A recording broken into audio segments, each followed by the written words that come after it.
ఎవరైతే ఉండటం కరెక్ట్ కాదో మళ్ళీ కొత్త కాన్సెప్ట్ తీసుకోవడంలో టైం ఇవ్వలేదురా.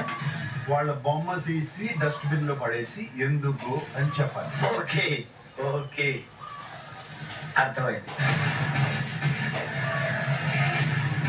ఉన్న వాళ్ళలో కొంచెం ఎక్కువ మందితో ప్రాబ్లం ఉన్నది ఈ హౌస్ లో సంజన గారికి.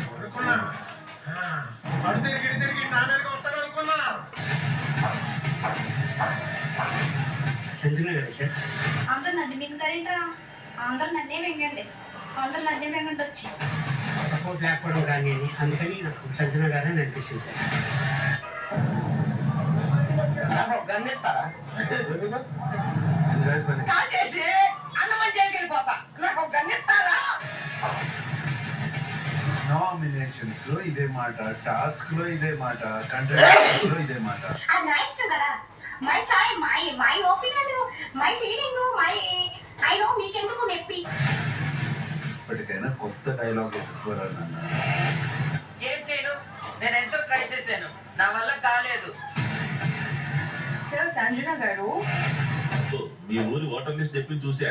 ఈ ఊర్లోకి వెళ్ళా ఎవరైనా ఎంక్వైరీ చేస్తే నువ్వేనా తెలిసింది. ఏదో మీ అభిమానం.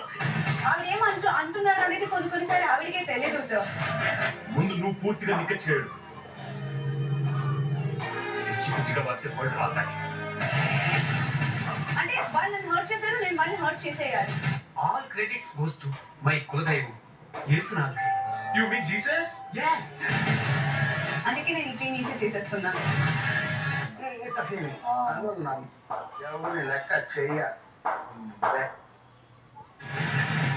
కొన్నిసార్లు మనం మంచి చెప్పే వాళ్ళ మాట అన్నా వింటే తన గేమ్ చాలా బాగుంటది. దీనికి ఉన్న విశ్వాసం ఉందరా నా కొడక నీకు రే? మంచి చేస్తే నా కొడక నువ్వు రే. కొడుకే ఫ్యామిలీ ట్రీ నుంచి మమ్మీని తీసుకెళ్ళాడు.